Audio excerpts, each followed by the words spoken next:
नमस्कार, स्वागत है आपका स्वराज एक्सप्रेस में। मैं हूं आपके साथ ऋतु ज्ञानवानी। मध्य प्रदेश उपचुनाव 2020 के लिए बीजेपी ने मंगलवार को सभी 28 सीटों के लिए अपने उम्मीदवारों की घोषणा कर दी है। 3 नवंबर को होने वाले उपचुनाव के लिए पार्टी की ओर से इस सूची में सभी विधानसभा सीटों के लिए उम्मीदवारों का ऐलान कर दिया गया है। बीजेपी ने कांग्रेस और विधानसभा से इस्तीफा देकर उसमें शामिल होने वाले सभी 25 नेताओं को उन्हीं विधानसभा क्षेत्रों से टिकट दिया है जिनका वे पूर्व में कांग्रेस विधायक के रूप में प्रतिनिधित्व कर रहे थे। इनमें से अधिकांश पूर्व केंद्रीय मंत्री ज्योतिरादित्य सिंधिया के समर्थक हैं। जिन 28 नेताओं को टिकट मिली है उनमें से 14 वर्तमान में शिवराज सिंह चौहान के नेतृत्व वाली बीजेपी सरकार में मंत्री हैं। बीजेपी ने तुलसीराम सिलावट को सांवेर से, इमरती देवी को डबरा विधानसभा से अपना उम्मीदवार बनाया। मलहेरा से प्रद्युमन सिंह लोधी को पार्टी ने उम्मीदवार बनाया है।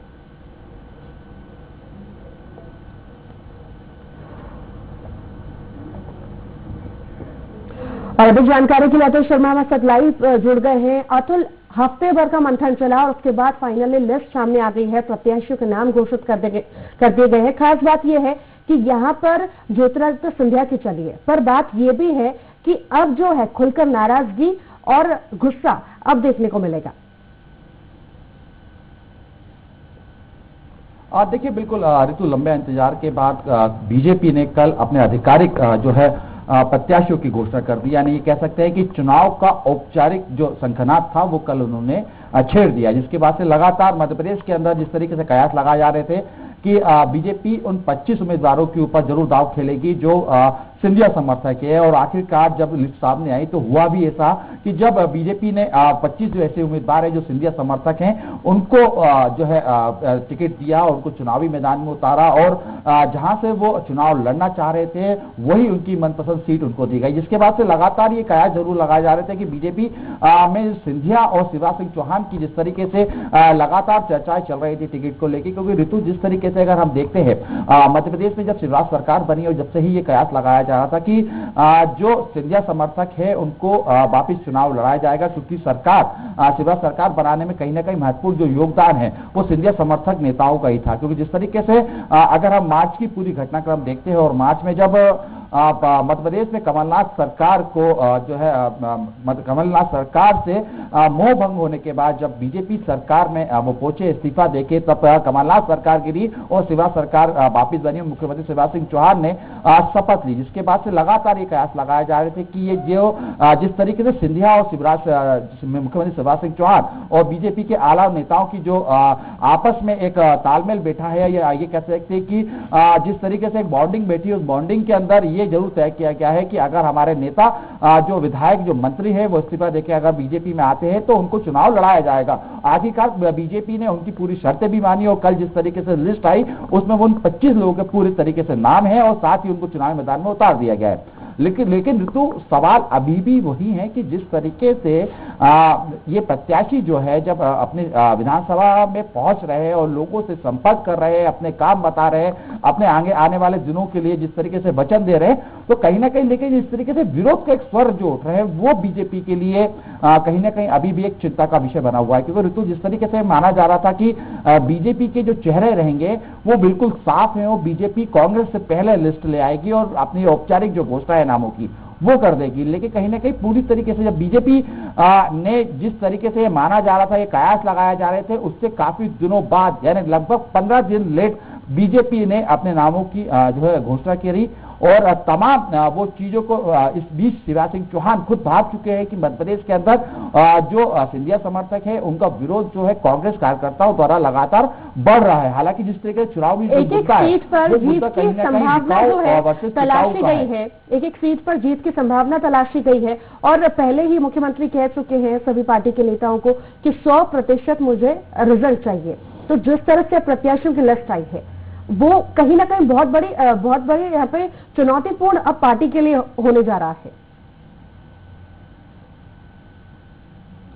देखिए, बिल्कुल ऋतु, चुनौती तो है ही, लेकिन जिस तरीके से शिवराज सिंह चौहान की कार्यशैली हमने देखी है और लगातार काम करने का जो 15 साल का कार्यकाल देखा है उसमें कहीं ना कहीं शिवराज सिंह चौहान मध्य प्रदेश के एक लौते ऐसा नेता हैं जिसको जनता के बीच में जब पहुंचते हैं और जब सीधा संवाद करते हैं तो कहीं ना कहीं जनता सीधे तौर पर उनसे जुड़ती है, उनका कहना मानती है।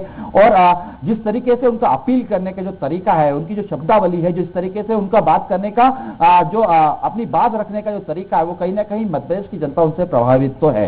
लेकिन जिस तरीके से ये कह सकते हैं कि सिंधिया समर्थकों के ऊपर जिस तरीके से विरोध चल रहा है, टिकाऊ वर्सेस बिकाऊ का जिस तरीके से नारा कांग्रेस लगा रही है, उसमें कहीं ना कहीं बीजेपी के लिए चिंता का विषय जरूर है और एक बड़ा चुनौती वाला चुनाव कह सकते हैं। लेकिन जिस तरीके से ये भी पिछले दिनों हमने देखने को मिला कि जब सिंधिया समर्थक बीजेपी ज्वाइन करी और लगातार ये जब कयास लगाए जा रहे थे कि पार्टी का चेहरा ये समर्थक बनेंगे, तो बीजेपी के भी अंदर खाने से कहीं ना कहीं विरोध के स्वर उठे, जिसमें पूर्व लगातार बने रही है। विनोद शर्मा हमारे साथ जुड़ गए हैं, विनोद से भी हम जानकारी लेंगे। विनोद, हमने देखी सारी चीजें देखी और इतने लंबे समय से मंथन भी चल रहा था और अब जो है प्रत्याशियों के नाम सामने आ गए हैं।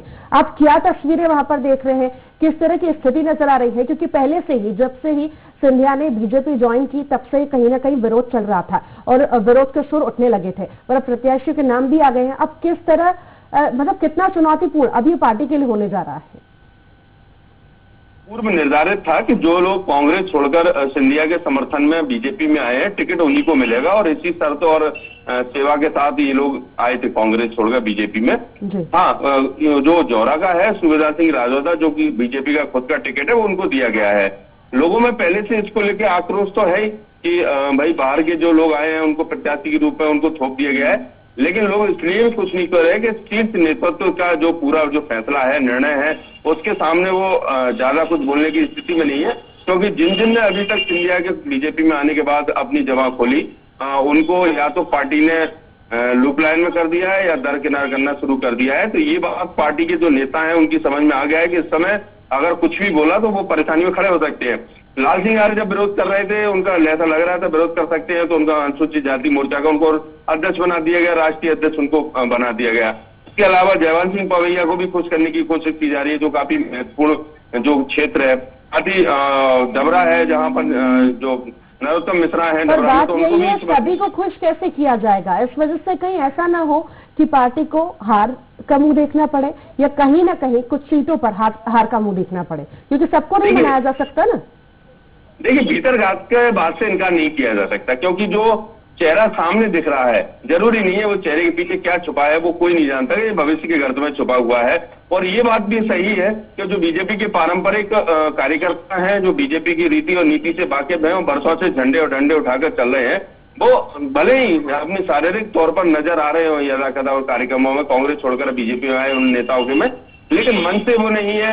हमने भी देखा है कि वो किसी के साथ मन से नहीं जा रहे हैं, जो स्थिति है, और ना ही वो जो चुनाव होते हैं जिस समय उनकी जो भूमिका होनी चाहिए उस तरह की भूमिका नजर आ रही है।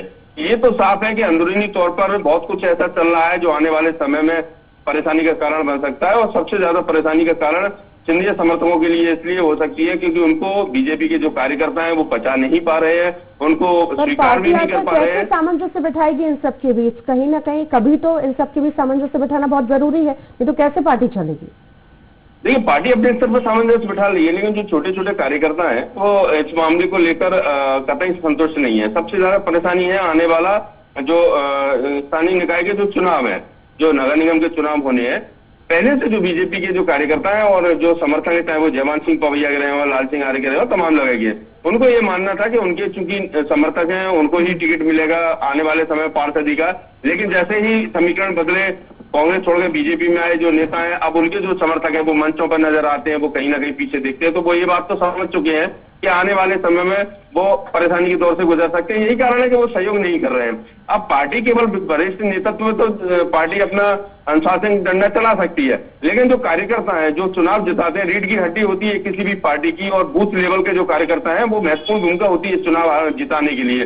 वो कार्यकर्ता जब सहयोग नहीं करेंगे तो बीजेपी के लिए परेशानी खड़ी हो जाएगी। और निश्चित तौर पर ये मान के चलते हैं कि जो स्थिति अभी वर्तमान में दिख रही है, स्थिति है नहीं, पर्दे के पीछे बहुत कुछ गड़बड़ चल रहा है, जिसका खामियाजा बीजेपी को पूरी तरह से भुगतना पड़ेगा चुनाव में। अभी आप क्या सिनेरियो देख रहे हैं वहां पर? लोगों की किस तरह की प्रतिक्रिया आई है जब से ये प्रत्याशियों की लिस्ट जारी हुई है? लोगों का क्या कुछ कहना है? क्योंकि लोगों के बीच में भी कहीं ना कहीं निराशा है, गुस्सा है कि पैसे लेकर के पार्टी छोड़ी गई, पार्टी बदली गई, तो इसमें भी कहीं ना कहीं संदेश गलत दिया था। लोगों की तरफ से किस तरह का गुस्सा देखने को मिल सकता है?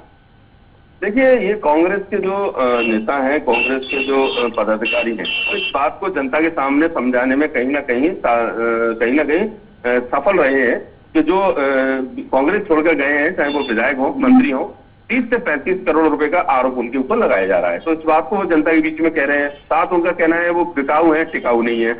और उन लोगों का ये भी कहना है कि इस तरह से जो ग्वालियर चंबल संभाग में चुनाव थोप दिया गया उनके ऊपर, उपचुनाव, इसके लिए वो कतई तैयार नहीं थे, क्योंकि उन्होंने तो पूर्ण बहुमत के साथ लोगों को जिता के भेजा था कि 5 साल वो उनके लिए सेवा करेंगे, 5 साल के लिए वो जनप्रतिनिधि चुनेंगे उनको। उसके बाद उपचुनाव आया। उपचुनाव के दौरान कोरोना महामारी बीच में फैल गई, और जिस दौरान भी रैलियां, सभा, नेताओं के आयोजन, महासदस्य अभियान, तमाम तरह के आयोजन प्रयोजन बीजेपी की तरफ से जो हुए हैं, उसका खामियाजा बीजेपी को इसलिए भुगतना पड़ेगा क्योंकि उसकी वजह से ही ग्वालियर चंबल संभाग में सबसे ज्यादा संक्रमण फैल रहा है। बीजेपी में जो कार्यक्रम हो रहा है उसमें संक्रमण इसलिए भी फैल रहा है क्योंकि प्रशासन, क्योंकि सत्ताधारी शासन बीजेपी है, और इस समय प्रशासन चाहते हुए कुछ नहीं कर सकता। कांग्रेस तमाम तरह के आरोप लगाते रहे हैं, लेकिन जो सोशल डिस्टेंसिंग, कोविड-19 गाइडलाइन का पालन नहीं हो रहा, कहीं भी बड़ी बड़ी भीड़ों में, सभाओं में लोग नजर आ रहे हैं, तो ये लोगों की अब समझ में आ गया कि ये केवल स्वार्थी लोग हैं और अपने स्वार्थ के लिए आम लोगों को भी जिंदगियों पर दाव लगा रहे हैं। तो इसका इनको खामियाजा और नुकसान इसलिए भुगतना पड़ेगा क्योंकि एक तो चुनाव थोप दिया गया जिसका भार आम जनता पे ही पड़ेगा। दूसरा, जिन जिन विधानसभा क्षेत्रों में चुनाव है वहां आप विकास की गंगा बहा रहे हो, आसपास आपको कोई लेना देना नहीं है। लोग ये समझ चुके हैं कि उनको मन लुभावने और उनको लॉलीपॉप जैसा पकड़ाया जा रहा है। ये विकास कार्य होंगे या नहीं होंगे पता नहीं है, भूमि पूजन से लेना जरूर हो गए। साथ ही जो कोरोना महामारी जो जिस तरह से ग्वालियर में संक्रमण लगातार तेजी से पसरता जा रहा है, उसके पीछे राजनीतिक दोषी हैं और सबसे ज्यादा बीजेपी को दोषी माना है क्योंकि इनके कार्यक्रम ग्वालियर चंबल संभाग के ग्वालियर में सबसे ज्यादा हुए। लगातार विनोद बने रहिए। अतुल भी हमारे साथ भोपाल से लाइव जुड़े हुए हैं। भोपाल, क्या लगता है स्थिति हम भी देख रहे हैं, साफ तौर पर विनोद जी से भी हमने बात की, उनका भी साफ तौर पर कहना है कि जिस तरह से कोरोना महामारी है और कोरोना महामारी की वजह से इन्होंने अपनी सभाएं भी की, अपने कार्यक्रम भी कर रहे हैं, हर तरह की चीजें कर रहे हैं, जनता को अवेयर करने के लिए बोलते हैं, बाहर निकलने के लिए मना करते हैं, उन पर कार्रवाई होती है, तमाम तरह की चीजें होती हैं, पर अपने कार्यक्रम जारी रखते हैं, जिस वजह से कोरोना और ज्यादा फैलता है। इसका परिणाम भी कहीं ना कहीं भुगतना पड़ेगा क्योंकि जनता में आक्रोश है कि आप हमें हिदायतें दे रहे हैं, समझा रहे हैं, पर आप उसका पालन नहीं कर रहे। और देखिए, बिल्कुल तो जिस तरीके से कोरोना संक्रमण की जो मार मध्य प्रदेश में पड़ी हुई है और लगभग 1.5 लाख के लगभग जो है मध्य प्रदेश के अंदर कुछ ही दिनों में आंकड़ा पहुंच जाएगा और लगातार मौत के आंकड़े बढ़ते भी जा रहे हैं। ऐसे में अगर हम उन 28 सीटों के ऊपर नजर डाल रहे हैं जहां पे उपचुनाव होने हैं ऋतु, तो कहीं ना कहीं बीजेपी लगातार सक्रियता बढ़ाई हुई है। हालांकि मुख्यमंत्री शिवराज सिंह चौहान की हम बात करें, बीडी शर्मा प्रदेश अध्यक्ष की बात करें, गृह मंत्री नरोत्तम मिश्रा की बात करें, खुद स्वास्थ्य मंत्री जो है प्रभुराम चौधरी जो केंद्रीय समर्थक हैं, हम उनकी बात करें, वो तमाम ये जो नेता है वो लगातार मीडिया के सामने लोगों से अपील कर रहे हैं सामाजिक दूरी की, मास्क पहनने की। लेकिन जब ये खुद एक सभाओं में पहुंचते हैं, जिस तरीके से लगातार हमारे सहयोगी ने भी बताया कि ग्वालियर अंचल चंबर में जब स्वच्छता अभियान चला तो लगातार पूरी धज्जियां उड़ाई गई, पूरी तरीके से नियमों की, WHO के जो नियम है, गाइडलाइन है, पूरी तरीके से उसको दरकिनार किया गया, अपनी राजनीतिक रोटियां सेकी गई। और साथ ही जिस तरीके से चुनावी मोड पे जब कह सकते हैं बीजेपी नजर आई थे। जी चलिए, बहुत शुक्रिया अतुल जानकारी को साझा करने के लिए।